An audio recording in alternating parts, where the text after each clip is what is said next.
Bismillahirrahmanirrahim. Alhamdulillahi rabbil alamin wassalatu wassalamu ala nabiyyina Muhammad wa ala alihi wa sahbihi ajma'in.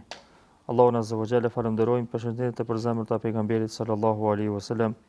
Ja dërgojmë dhe secilit musliman që ecë pas rrugës së pejgamberit sallallahu alaihi wasallam. Vazhdojmë me temën e radhës.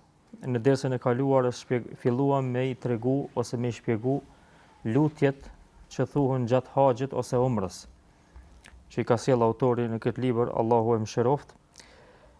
Tash jemi te tema 116, kur fillon tawafin tek këndi i gurit të zi dhe sa herë që fillon gjerët e tawafit aty bën tekbire.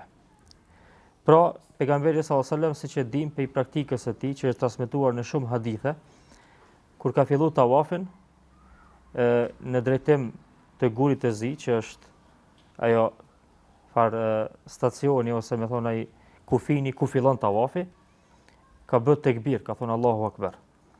Nëse ka mujt, domethënë mënyra qysh ka vepruar pejgamberi sallallahu alajhi wasallam këtë rast është disa forma. Nëse ka mujt me shku, me puth gurin e zi, e ka puth. Kjo është më e mira, kush ka mundësi. Dhe pastaj thot Allahu Akbar dhe vazhdon. Ka transmetime pej shokëve të pejgamberit që kanë thonë Bismillah Allahu Akbar, pe Ibn Omerit. Po, transmetimi për pejgamberin sallallahu alajhi wasallam është Allahu Akbar. Pastaj, nëse s'ka mujt me shku me puth, e ka prek me diçka, nëse ka pas mundësi me prek me dorë, nëse jo me dorë, me një tesh, nëse jo me tesh, me shkop, që ka në transmetim, me shtagën e vetë që ka pas pejgamberi sallallahu alajhi wasallam. E ka prek dhe ka thonë Allahu Akbar, ka prek gurin e zi. Nëse e prek me dorë, e puth dorën edhe thu Allahu Akbar. Nëse e prek gurin e zi me dorë, e puth dorën edhe thu Allahu Akbar. Kjo është mënyra e dytë. Mënyra e tretë, nëse nuk mundesh as me prek, as me puth, as nuk mundesh vetëm me prek, as kurrë, je larg, atëherë e ngrit dorën përpjet dhe thu Allahu Akbar. Çikaç. Nuk ka më shumë se çikaç. Çtu ka vepruar pejgamberi sallallahu alajhi wasallam, ose thu Allahu Akbar ose thu Bismillah Allahu Akbar, mirë po në aspektin e lëvizjeve nuk ka diçka më shumë se çikaç. Domthonë as me 2 dur, as 3 herë, as 10 herë, që ja bojnë aty në tavaf lloj metode, ja, vetëm e çoj dorën, përpjet Allahu Akbar edhe vazhdon. Çabja që dëni ka 4 kande. Kandi i gurit zi, kandi i Yemenit edhe 2 kande tjera. Kandi i Yemenit që është në drejtim të Yemenit, edhe kandi i gurit zi kanë veçori. Shtot Ibn Hajar rahimahullah, kandi i gurit zi ka 2 veçori te çabja. Kandi i gurit zi ka 2 veçori. E ka bazamentin kohën e Ibrahimit alayhis salam, është ajo baza që shokon kohën e Ibrahimit, edhe në to gjinët guri i zi. Kurse kandi i Yemenit e ka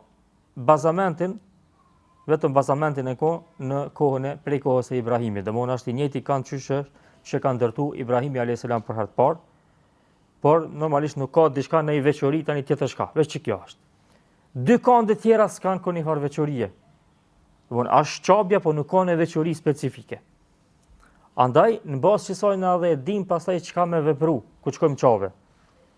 Gurin e zi e kallëzum çka me vepru, nëse mundesh me qaf, me puth domthonë, me prek, në rregull është. Te kandi i Yemenit veç me prek. Nuk ka diçka tjetër. As nuk ka me puth, as nuk ka m'ia bë me dorë nëse s'mundesh me prek. Është vetëm një mënyrë vetëm me prek. Dhe kjo është mendimi i shumicës dietarëve, që në bazon veprën e pejgamberit alayhis salam. Përmeni këtë që nuk ka ndoshta shumë drejt për drejt me temën tonë, por arsye se shpesh ku shkojnë njerëzit atje, e prekin këtë çabën edhe mendojnë që sa herë që ta prekin çabën është mirë. Ja. Çabja është e bereqeshme, Allahu e ka beku për musill aty. Për me prek murin e çabës janë vetëm çto 2 vena. Guri i zi puthet ose prekët, ose i bëhet me dorë. Rukni, domthonë këndi i Yemenit vetëm prekët edhe kur gja më shumë. S'mundesh me prek, kur gja më shumë. Vetëm e vazhdon rrugën. Kjo është shumë rëndësishme për arsye të bidateve të shumta që bëhen pej njerëzve të ndryshëm, pej ignorantave të ndryshëm që shkojnë çave. E pejgamberi sallallahu alajhi wasallam kur e ka prek, pra i ka bërë çto dy forma. Domthon e ka bërë këtë dua, këtë tekbir, Allahu Akbar. Që ka transmetuar Xhabiri dhe shumë transmetime tjera. Kurse pe Ibn Omer është transmetuar që ka thonë Bismillah Allahu Akbar.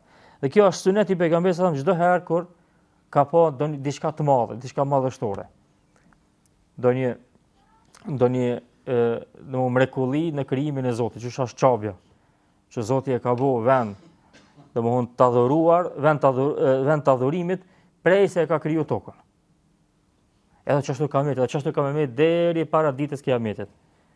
Kur të vinë ai personi që e shkatron çabën dhe atëherë është domthon para përfundimit ose para ndodhjes së ditës së Kiametit. E pejgamberi sa në kësi raste e ka madhruar Allahun për me tregu madhështinë e tij. Që kena mësuar edhe na për dua tjera më herët, kur ka hyrë pejgamberi sa me një përpjetje kur ka hyrë, domthon me një si kodër tu hec, në çdo përpjetje që ka hyrë, ka thënë Allahu Akbar. Çdo zbritje të poshtë ka thënë çka? Subhanallah. Çdo zbritje Allahu Akbar, çdo ngritje Allahu Akbar, çdo zbritje Subhanallah. Pse çdo ngritje Allahu Akbar kanë thënë dietarët për arsye se e sheh madhështinë e Allahut në krijim. Edhe thot Allahu është më i madhi, mos u mahnit, mos u mashtro. Allahu është më i madhi. Edhe kur e sheh gurin e zi, që është mrekullia e vetme në tokë që na lidh me xhenetin. Domthon diçka praktike, diçka që ka prekët. Është guri i zi, s'ka diçka në xhenetit që dim që ekziston tokë përveç gurit të zi. E Allahu e ka ruajt gurin e zi, qysh kur e ka zbrit, ka zbrit i bardh, çka thon pejgamberi, po megjithatë ka mbeti i ruajtur ky guri deri tash. Është mrekulli. Tash kur e sheh këtë mrekulli të Allahut, thu Allahu Akbar, Allahu është më i madhi. Dhe këtë dua e ka bërë pejgamberi sallallahu alajhi wasallam, nuk ka dua tjetër. Sa që sillës që kena me bë tavaf 7 herë rreth çabës, qoftë në numër, qoftë në haxh, sa që të vesh aty prej fillimit kur ja nis deri në fundit, domthonë deri në 7 herë kur të bëhet, vetëm Allahu Akbar, kur xhama shumë. Kur të vesh te kufini për me përshëndet gurin e zi. Nuk ka diçka tjetër. Allahu e dhe mos miri.